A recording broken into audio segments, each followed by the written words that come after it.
Selamat datang di kisah misteri pengasihan Semar Mesem. Angin malam berdesir dingin, membawa aroma kembang melati dan kemenyan dari sudut-sudut rumah tua itu.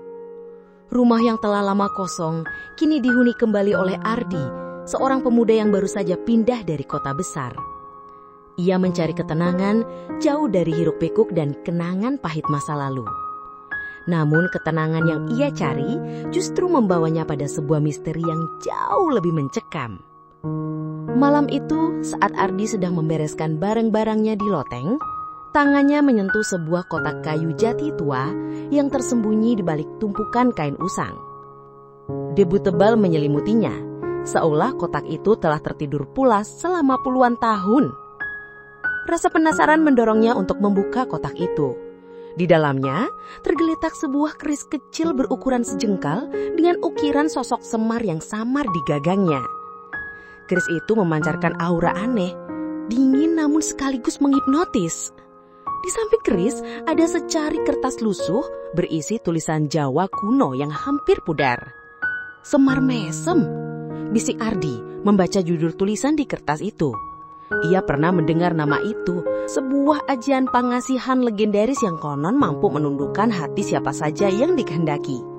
Namun ia tak pernah percaya hal-hal mistis semacam itu. Beberapa hari setelah penemuan keris itu, hal-hal aneh mulai terjadi.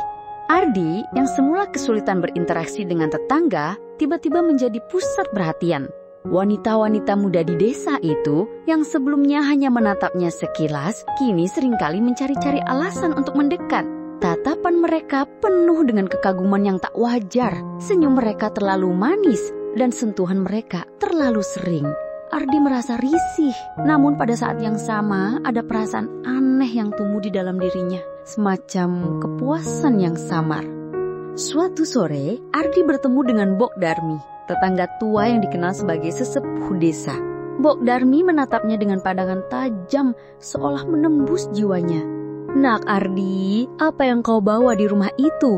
tanyanya, suaranya serak. Ada aura yang tidak seharusnya menyelimutimu. Ardi terdiam. Ia teringat keris Semar Mesem yang kini selalu ia simpan di dalam laci meja kerjanya. "Tidak ada apa-apa, Mbok," jawabnya, mencoba bersikap tenang. Mbok Darmi menggeleng pelak. "Jangan bohongi dirimu sendiri, nak. Pengasihan Semar Mesem itu bukan mainan. Ada harga yang harus dibayar, dan harga itu tidak selalu berupa harkah." Kata-kata Mbok Darmi menghantui Ardi. Ia mulai menyadari bahwa perhatian yang ia dapatkan bukanlah hal yang wajar. Ada sesuatu yang salah.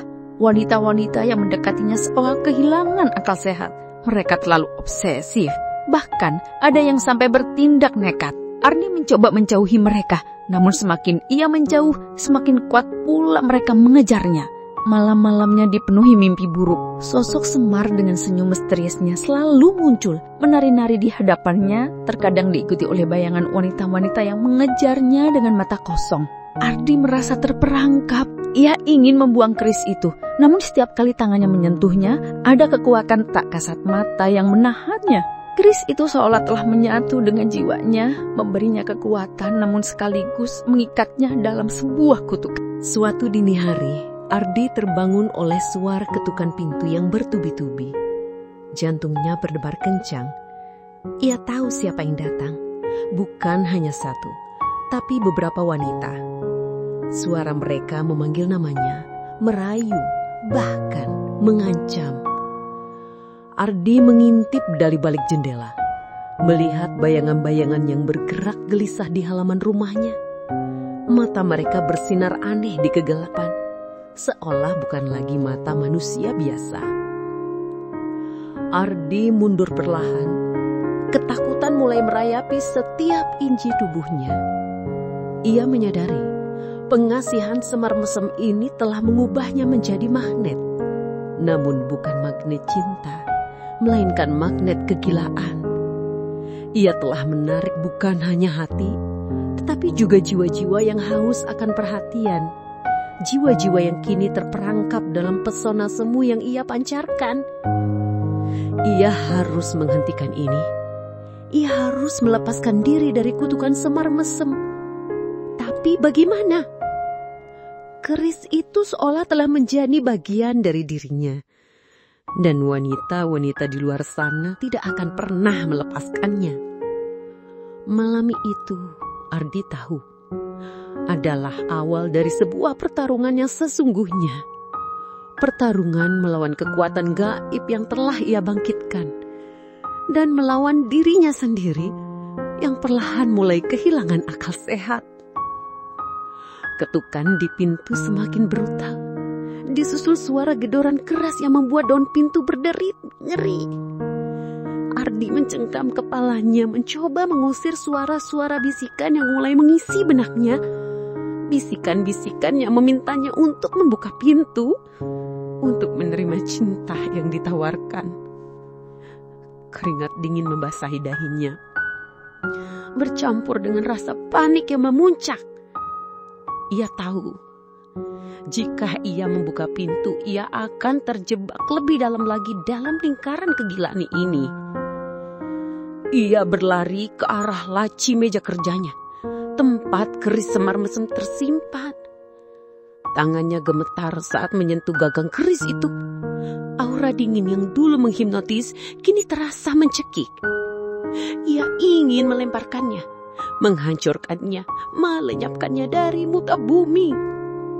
Namun setiap kali ia mencoba, sebuah kekuatan tak kasat mata seolah mengunci tangannya, membuatnya tak berdaya. Keris itu bergetar samar di genggamannya, seolah tertawa mengejek. Tiba-tiba, suara kecap pecah terdengar dari arah dapur. Ardi terlonjak kaget. Mereka masuk. Ketakutan yang selama ini ia tahan akhirnya pecah. Ia tidak bisa lagi lari.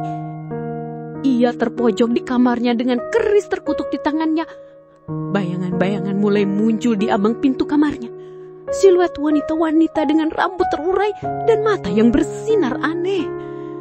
Senyum mereka bukan lagi senyum manis, melainkan seringai menggerikan. Ardi, kami datang. Suara mereka berbisik serempak menggema di seluruh ruangan, seolah berasal dari banyak mulut sekaligus. Ardi mundur hingga punggungnya menabrak dinding. Ia merasa energinya terkuras habis. Jiwanya ditarik paksa ke dalam jurang kegelapan. Ia melihat Semar muncul di antara wanita-wanita itu, tersenyum tipis, seolah menikmati penderitaannya. Pengasihan yang dulu ia anggap sebagai mitos, kini menjadi kenyataan paling mengerikan dalam hidupnya. Ia telah menjadi boneka, ditarik ulur oleh kekuatan yang tak ia pahami. Ia menutup matanya erat-erat, berharap semua ini hanyalah mimpi buruk. Namun sentuhan dingin di pipinya, aroma melati yang semakin kuat, dan bisikan-bisikan yang semakin jelas memberitahunya bahwa ini adalah kenyataan. Realitas yang jauh lebih menakutkan daripada mimpi terburuknya. Ia membuka mata dan melihat puluhan pasang mata menatapnya, penuh obsesi, penuh kegilaan. Ia terjebak sendirian dalam rumah tua yang kini terasa seperti neraka.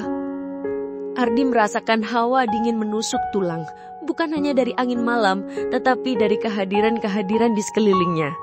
Mereka mendekat, langkah kaki mereka nyaris tak terdengar, namun aura mencekam yang mereka pancarkan begitu kuat. Ardi mencoba berteriak, namun suaranya tercekat di tenggorokan. Ia mencoba melawan, namun tubuhnya terasa kaku, seolah terikat oleh benang-benang tak kasat mata. Salah satu wanita yang wajahnya kini terlihat jelas di bawah cahaya rembulan yang menembus jendela adalah Rina, gadis desa yang paling cantik. Namun kecantikannya kini telah pudar, digantikan oleh ekspresi kosong dan senyum yang mengerikan. Matanya yang dulu berbinar kini memancarkan cahaya merah samar, seolah ada api yang membara di dalamnya. Ia mengulurkan tangannya, mencoba menyentuh Ardi. "Jangan sentuh aku!" Ardi berhasil berteriak, suaranya parau. Namun, teriakannya hanya disambut tawa serak dari para wanita itu. Tawa yang bukan berasal dari manusia. Tawa yang membuat bulu kuduk Ardi merinding. Rina terus mendekat. Tangannya yang dingin kini menyentuh pipi Ardi. Sentuhan itu terasa seperti es, membakar sekaligus membekukan. "Kau milik kami, Ardi," bisik Rina. Suaranya terdengar seperti gema dari sumur tua. "Selamanya." Ardi merasakan jiwanya ditarik paksa. Ia melihat keris semar mesem di tangannya bergetar semakin kencang, memancarkan cahaya hijau redup yang menyorot wajah-wajah pucat di sekelilingnya. Ia menyadari keris itu bukan hanya alat, melainkan juga sebuah portal, sebuah gerbang yang telah ia buka untuk menarik entitas-entitas ini ke dalam hidupnya. Ia jatuh berlutut, tak berdaya. Gambaran Mbok Darmi muncul di benaknya. Kata-katanya terngiang-ngiang. Ada harga yang harus dibayar, dan harga itu tidak selalu berharta. Ardi kini mengerti.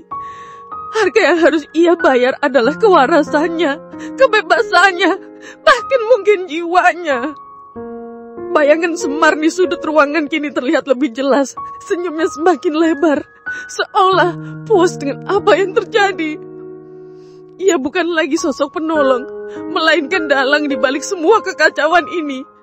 Ia mencoba memejamkan mata, berharap kegelapan akan menelamnya, mengakhiri semua penderitaan ini. Namun ia tahu, ini belum berakhir. Ini hanyalah awal dari mimpi buruk yang tak bersudah. Ia terjebak dalam lingkaran pengasihan Semar Mesem tanpa jalan keluar. Tiba-tiba, sebuah suara berat menggelegar dari balik kerumunan wanita-wanita itu. Bukan suara manusia, melainkan raungan yang dalam, seolah bumi ikut bergetar. Para wanita itu terdiam. Mata mereka yang merah kini menatap ke satu titik di belakang Ardi. Ardi merasakan hawa panas tiba-tiba menyelimuti ruangan, berlawanan dengan hawa dingin yang sebelumnya menusuk. Ia memberanikan diri membuka mata. Di ambang pintu berdiri sesosok bayangan raksasa, jauh lebih besar dari manusia biasa. Tubuhnya diselimuti kegelapan pekat, namun Ardi bisa merasakan aura kekuatan yang luar biasa darinya. Sosok itu bukan Semar yang ia kenal dari ukiran keris, melainkan sesuatu yang jauh lebih purba dan menakutkan. Matanya menyala merah, menatap tajam ke arah keris di tangan Ardi. Seketika, keris itu bersinar terang, memancarkan cahaya keemasan yang menyilaukan mata. Aura dingin yang melingkupinya lenyap, digantikan oleh energi hangat yang mengalir ke tubuh Ardi. "Keris ini adalah penjaga, bukan pemangsa." Suara sosok itu kembali terdengar, namun kali ini lebih lembut. "Kau telah membangunkan apa yang seharusnya tertidur manusia. Pengasihan itu bukan untukmu. Ia adalah kunci, bukan kekuatan." Para wanita di sekeliling Ardi mulai berdesis, mundur perlahan, seolah ketakutan oleh kehadiran sosok baru ini. Aura obsesif mereka sedikit mereda, digantikan oleh rasa takut yang mendalam. Ardi merasa sedikit lega, namun ketegangan baru muncul. Siapa sosok ini dan apa maksud dari perkataannya? Sosok raksasa itu melangkah maju. Setiap langkahnya membuat lantai bergetar. Ia mengulurkan tangannya yang besar dan gelap ke arah Ardi. Ardi ingin menghindar, namun tubuhnya masih kaku. Tangan itu menyentuh keris Semar mesem di genggaman Ardi. Seketika, keris itu bersinar terang, memancarkan cahaya keemasan yang menyilaukan mata. Aura dingin yang melingkupinya lenyap, digantikan oleh energi hangat yang mengalir ke tubuh Ardi. "Keris ini adalah penjaga, bukan pemangsa." Suara sosok itu kembali terdengar, namun kali ini lebih lembut. "Kau telah salah menggunakannya. Ia menarik apa yang kau inginkan, namun juga menarik apa yang mengintai di baliknya." Ardi merasakan kesadarannya kembali. Kekakuan di tubuhnya menghilang. Ia bisa merasakan keris itu kini terasa berbeda di tangannya. Tidak lagi mencekik, melainkan memberikan kekuatan. Ia melihat ke arah para wanita yang kini meringkuk ketakutan di sudut ruangan. Mata mereka tidak lagi memancarkan kegilaan, melainkan kebingungan. Sosok raksasa itu menatap Ardi, lalu beralih ke arah keris. "Ada kekuatan yang lebih besar dari pengasihan ini, nak. Kekuatan yang bisa melindungi atau menghancurkan. Pilihan ada di tanganmu."